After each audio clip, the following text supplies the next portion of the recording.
Hey everyone, once again it is I, Mr. Cinema Junkie, and I'm here to review Don't Be Afraid of the Dark.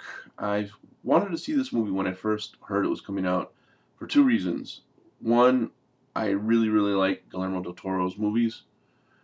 Um, Pan's Labyrinth, The Orphanage, Devil's Backbone, loved them. Loved them immensely. The other reason was because I liked the original. Although it wasn't a great movie, it was interesting, and it was a made-for-TV movie originally. It came out in the mid-70s, um, and I couldn't wait to see what he would do with it. So I wasn't disappointed. I liked it a lot. I had a couple of friends tell me that they didn't care for it, and I was kind of getting like, oh no, did he ruin it? Did he mess it up? No, he didn't ruin it at all. He did kind of split the story between two people.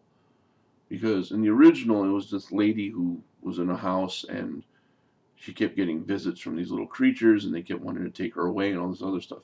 In the new version, there's a young girl about 12 years old and she's staying with her dad, and her dad's girlfriend is kind of caught between being dutiful to this guy, to her dad, to this girl's dad, and trying to look out for her at the same time. Um,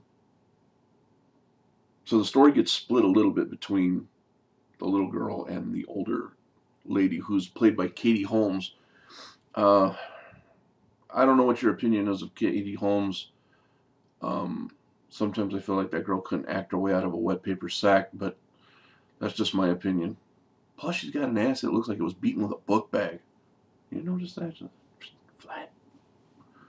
Anyways, um, the dad has like money sunk into this house that he's renovating, where we see in the beginning of the movie that it was owned by a guy who was he was trying to bargain his son back to him.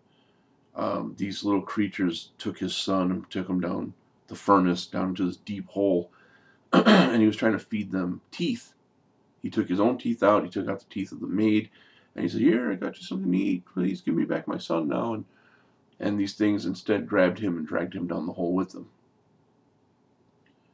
So now they go into this house. They find this basement that they didn't know was there. You know, I don't know, blueprints or something should have pointed that out. But anyways, they find the basement and they go into this to that area, and the furnace is like blocked off with steel and bars and stuff. There were a couple of like throwaway lines in this movie, like when they found the window to the basement, they're looking in there. They clear all this brush that's growing all over the place, and they brush it off. They look in there. Oh, look, there's a basement there. There's a basement. So they go around. They find the entrance somehow, break down a wall to get to it, go down there, and Katie Holmes looks at him and goes, "That must be the window to the garden." Really, Katie? The only window that's clear in the whole place. That must be the window to the garden. Why that was even written in, or if she ad-libbed it, it was just little things like that were just, they kind of rubbed me the wrong way. Just like, for instance, another thing that kind of rubbed me the wrong way was the way she was like jumping over this guy's case to get the girl out of the house. We got to get her out of here. We got to get her out of here. And then it's like she has a freak out attack because she gets attacked in the bathroom. And where do they put her? In bed. They put her to bed, not in the car. Not, let's get out of here now. I'm serious. We need to take her. They put her in bed. So I'm like, well, what happened to getting her out of the house? But those little things I can easily just forget, because bottom line, the little creatures or elves that are coming after the little girl that are trying to make friends with her, pretty creepy little suckers. And I like the way it ended the way it should have ended. I thought it ended really well. A definite nod to the original. Not sure if there's going to be a sequel. Hope not. I think that would just ruin it. But had some good atmosphere. Definitely some pretty eerie scenes. And I thought the little girl, I don't know her name right off, but I thought she did an excellent job in this movie.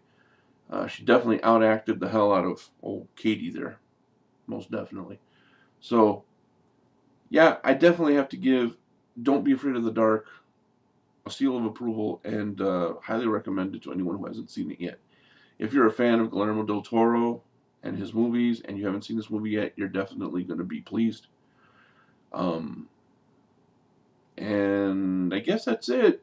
I mean, I don't want to give away a whole bunch of the movie. I really hate doing reviews sometimes because sometimes the reviews I do, I feel like anything I say is going to give away too much of the movie. But if you've seen the original, I think you're going to be impressed with what he's done with the remake. So, thanks for watching, guys. That's it for now, and I will be back really, really soon. Talk to you guys in a bit.